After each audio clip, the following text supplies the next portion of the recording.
Vi er tilbage. Vi er tilbage nemlig. Vi er tilbage, baby. Vi har holdt hvid i januar, eller nogen har, jeg har ikke. Og nu holder vi til gengæld sort marts. Sort marts. Ja. Velkommen til endnu et afsnit af Make Rom og Cola Great Again. Velkommen til. Mit navn er Mads, og Kent han sidder der. Og jeg er fra Danske Cocktails. Fuldstændig, og jeg er fra Romhatten. Og i dag, der skal vi fortsætte vores udbredelse af rom- og cola-formatet. Vi skal ud på en rejse i dag, har en fornemmelse. Ja, det skal vi. For jeg har nemlig taget en dåse cola med her. Ja. Altså indkogt cola med tilsat sukker. Så Jamen, har du en cola-sirup. Jeg kan næsten ikke være i det. Og jeg har en lille drøm om at lave en fed old fashioned på en rom, hvor jeg bruger cola-sirup i stedet for simple syrup. Og vil du lave det direkte i glasset, eller skal du lige... Nej, men jeg synes faktisk, vi skal lave det direkte i glasset i dag. Men jeg tænker, at vi skal have en 5-6 centiliter rom. Ja. Og hvad er det for en rom? Ja, det er jo det, jeg vil jo gerne være det, der spurgte om. Men det er fint, du spurgte selv. Det er en The Real McCoy, aged 12 years. En rom fra Barbados. Så en balanceret, blød, ikke sødet romtype. Og nu skal vi så prøve vores lille simple syrup her. Det er jo en god old fashion, hvis man er sådan lidt i et anti-America mood for tiden. Ja, det må man sige. Og man ikke kan få bourbon, fordi man gerne vil boykotte. Ja. Så kan man jo lave sådan en her. Det kan man nemlig. Ej, det er så ikke super anti-Amerika at bruge indkogt Coca-Cola, men altså, bitters, det skal vi ikke holde os tilbage fra. Nej, det skal der ikke. Vi skal have masser af bitter, og det er for trinidad, så det må vi gerne drikke.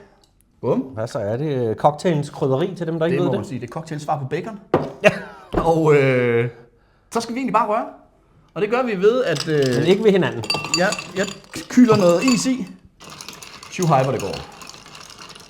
Kan du godt lide old fashions? Ja, altså, jeg tror ikke... Ja, på et tidspunkt synes jeg, den var sådan lidt overhyped, så går den altså heller ikke.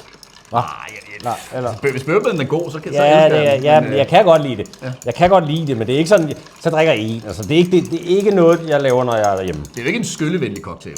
Nej, det er ikke sådan, at du drikker 10 stykker af. Hvis du gør det, så er du på vej hjem igen. Men altså... God at sove på. Ja. Så. Og nu spørger jeg lige, for der er jo mange mennesker, der putter et lille stykke appelsinskal ned i. Det lå der. Så nu laver vi lige den dyre her, om lige se, om vi ikke kan få nogle af de der fine orange olier ud over. Ikke? Sådan gør man det. Ja, jamen, der er ikke så meget for andet. Det skal bare ned i... Det jeg godt kan lide ved det er, at man kan jo smage rommen. Man kan ikke smage så meget cola. Skal vi prøve noget mere cola?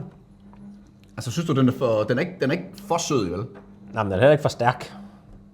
Så den var måske egentlig helt tilpas, men den kan måske godt klare en lille smule mere søde med. Altså, den bliver lidt sødere. Ja. Old Fashion fik jo det er jo en gammel cocktail. Ja, det må man sige. Det var den ældste cocktail overhovedet, jo. Ja. Den fik jo sådan en revival med Mad Men. Det gjorde den. Ja, så skulle alle lige pludselig have det, og så sidde der og lytte til vinyl. Ja.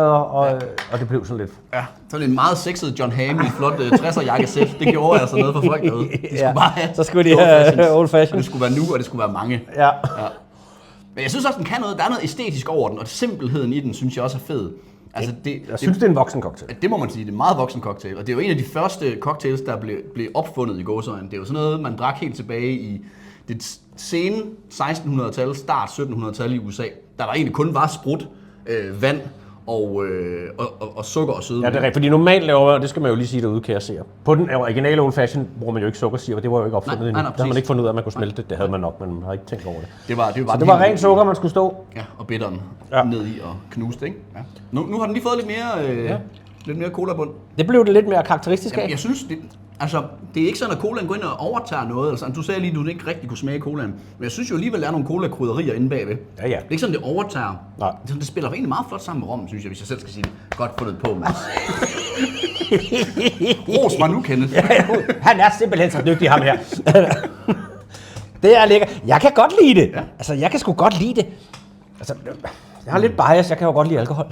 Så, kan du lige lynbørge forklare seeren derude, hvordan laver man sådan en sirup der? Altså, cola-sirupen er meget enkel. Det er bare at tage en dåse cola, smide den ned i en gryde, koge den ind til cirka en tredjedel volumen, og så tilsætte en halv deciliter sukker.